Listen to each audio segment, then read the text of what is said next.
Respected Marshal Kim Jong-un, first Secretary of the Workers' Party of Korea, first Chairman of the National Defense Commission of the DPRK, and Supreme Commander of the Korean People's Army, had a photo session together with the participants in the 4th Conference of Secretaries of the Workers' Party of Korea.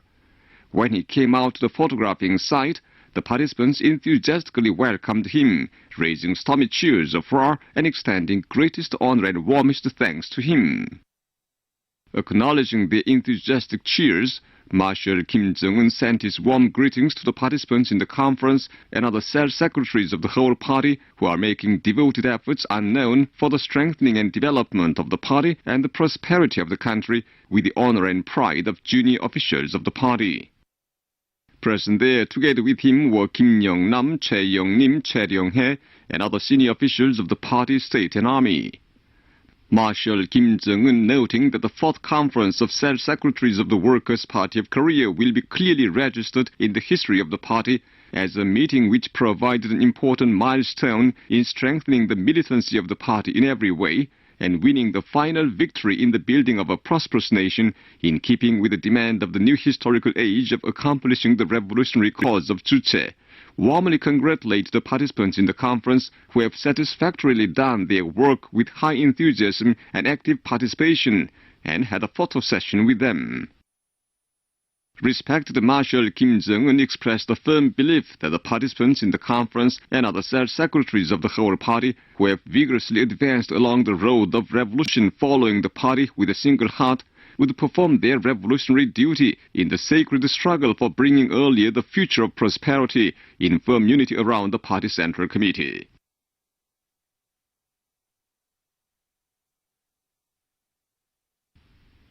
Respected Kim Jong-un sent thanks to different units and working people who showed sincerity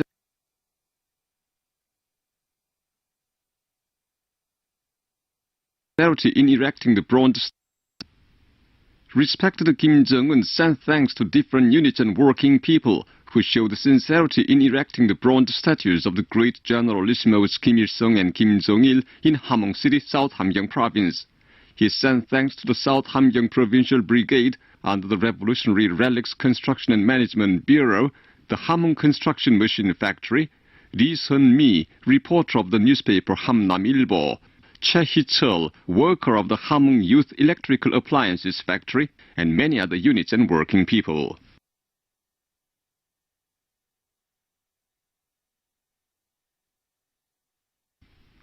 The Finnish newspaper Työkansan Sanomat recently carried the part of national reunification from the New Year address of respected Kim Jong-un. The newspaper printed his photo making the New Year address.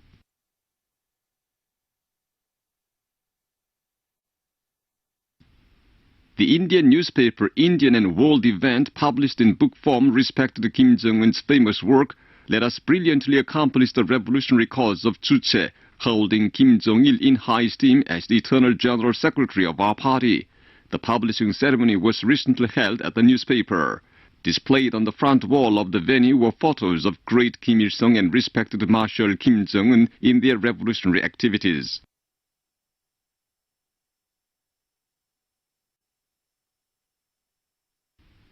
The news that respected Kim Jong-un guided the 4th Conference of Secretaries of the Workers' Party of Korea was reported on January the 29th and the 30th by the Cuban Prensa Latina news agency, the Mongolian newspaper Udrin Sonin, the US VOA, and the Japanese Kyodo News, NHK, and Mainichi Shimbun.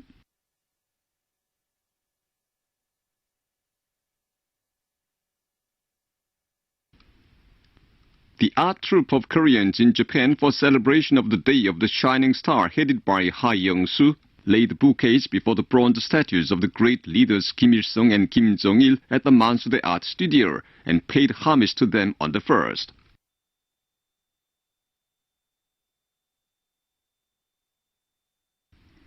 A short course for the participants in the 4th Conference of Secretaries of the Workers' Party of Korea was given in Pyongyang between January 29th and February 1st. Present there were members of the Presidium and members of the Political Bureau of the Central Committee of the Workers' Party of Korea, secretaries and other officials of the Party Central Committee, and the participants in the conference. The short course dealt with tasks and ways for the party cells to carry out the important tasks outlined in the historic speech made by respected Marshal Kim Jong-un at the 4th Conference of Cell Secretaries of the Workers' Party of Korea.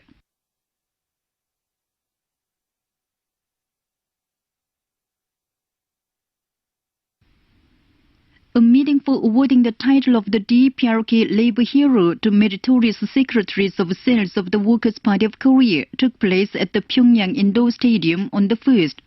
Present there were Kim Yong-nam, senior officials of the Central and Provincial Party committees, and the participants in the 4th Conference of Cell Secretaries of the Workers' Party of Korea. Kim Yong-nam, member of the Presidium of the Political Bureau of the Central Committee of the Workers' Party of Korea and President of the Presidium of the Supreme People's Assembly of the DPRK, read out the decree of the Presidium of the Supreme People's Assembly. The title of Labor Hero of the DPRK and Gold Medal, Hammer and Sickle, and Order of the National Flag First Class were awarded to Kim Sun-ok, head of Animals Keeping Team No. 2 of Breeding and Keeping Shop No. 1 of the Central Zoo of the Pleasure Park General Bureau, and 6 others who greatly contributed to the strengthening of the militant might of the party while working faithfully in difficult fields for decades through the party. Speeches were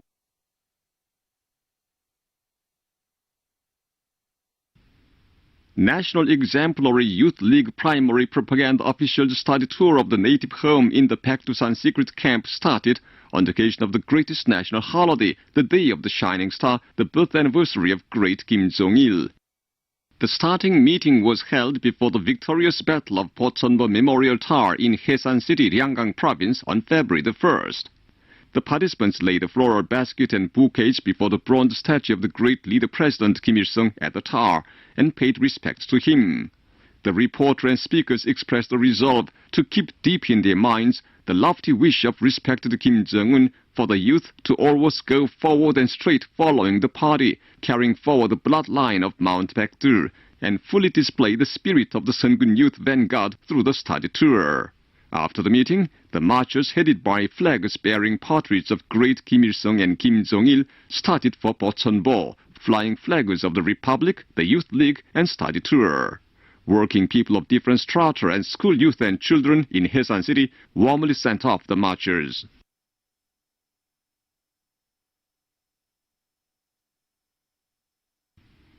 production processes of compound fertilizer with microelements of amino acid are being built in cities and counties of South Hamgyong Province of Korea. In close contact with scientific research institutions, the province is scrupulously organizing the work to build the production processes of the compound fertilizer in all cities and counties, which are effective for promoting growth of crops, preventing cold weather damage, and increasing per hectare yield. Many places, including Hongwon and the Chongpyeong counties and the Hwaesang district in Hamhung City, have installed the facilities for compound fertilizer production in a short time and are increasing production.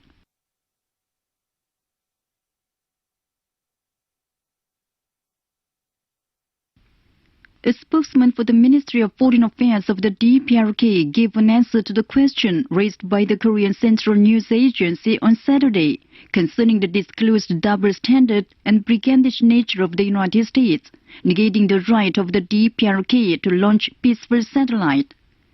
The spokesman said, "Some time ago, the United States sponsored the adoption of the resolution of the UN Security Council, unjustly questioning the launch of the second version of Gwangmyeong-song-3, but defended the South Korean Naro, launched later, evoking denunciation and ridicule of the international community."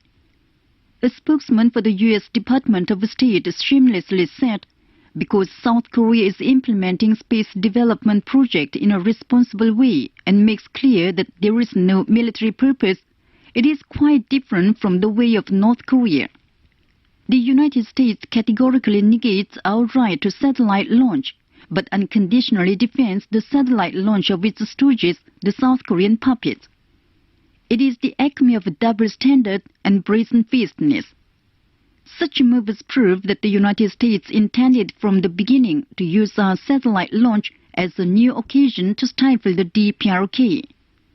The U.S. way of thinking, U.S.-style standard, may work on other countries, but never on us. The brazen-faced double standard and ferocious hostile acts of the United States cannot evade our strongest countermeasures, the DPRK Foreign Ministry spokesman stressed.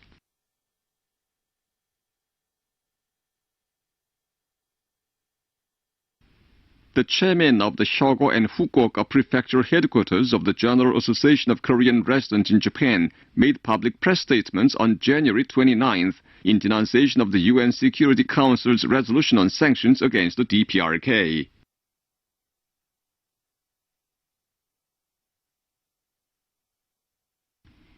The South Korean daily Hankyoreh ran an article abusing the United States and the South Korean authorities for their sanctions against the DPRK concerning its satellite launch. Meanwhile, 10 South Korean organizations, including the Solidarity for Progress, issued a joint statement on January 29th in protest against the anti-DPRK sanctions.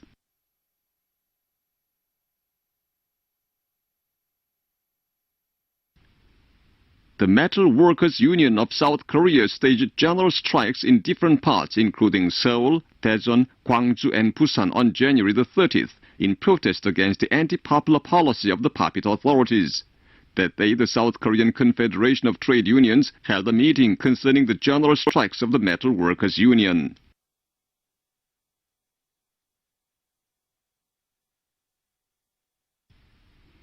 Joint statements were recently issued by 5 political parties and organizations of Belarus, including the Communist Workers' Party and the Social Federation for the Union and Union's Communist Party, and by the Swiss Korean Committee and the Swiss Group for the Study of the Juche Idea, statement by the Nigerian Group for the Study of Juche Philosophy, and press statements by the Secretary General of the International Liaison Committee for Reunification and Peace of Korea, and the honorary chairman of the Bulgarian Communist Union in support of the statements of the National Defense Commission and the Ministry of Foreign Affairs of the DPRK concerning the resolution on sanctions against the DPRK adopted at the UN Security Council.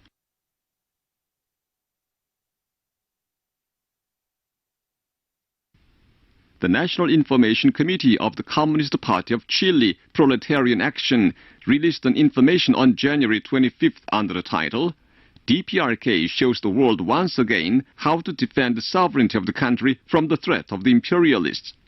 The information said the DPRK alone strongly resists the suffocation moves of the imperialists, while some countries fail to pursue independent policy under the imperialist pressure. This greatly encourages the world progressives in their struggle against imperialism and for independence and socialism, it added.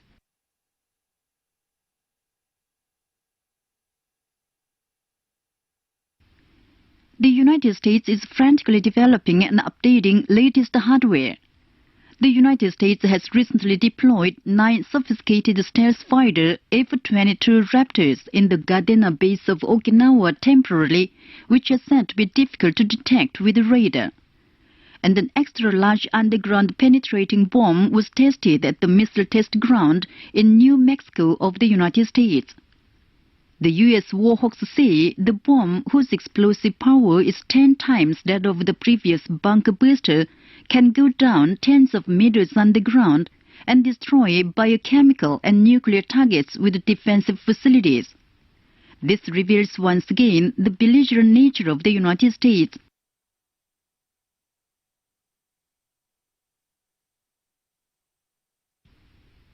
The daily Rodong Sinmun of the DPRK carried a commentary on Saturday under the title, Malignant Outbursts of Traitors Crazy for Confrontation with Fellow Countrymen. The commentary said, at a seminar held in Seoul some days ago, Chen Young-woo, Chief for External Affairs and Security of the Blue House, made malignant outbursts against the DPRK, slandering its measures to strengthen deterrent for defending peace and security of the country. He went so far as to say that the best way is to intensify the sanctions to be unbearable. The senseless acts of the South Korean Lee Myung-bak group are a clear manifestation of their constitutional sense of refusal and deep hostility against the fellow countrymen. It is an unpardonable provocation to do harm to us by intensifying the anti-DPRK sanctions to the maximum in league with outsiders.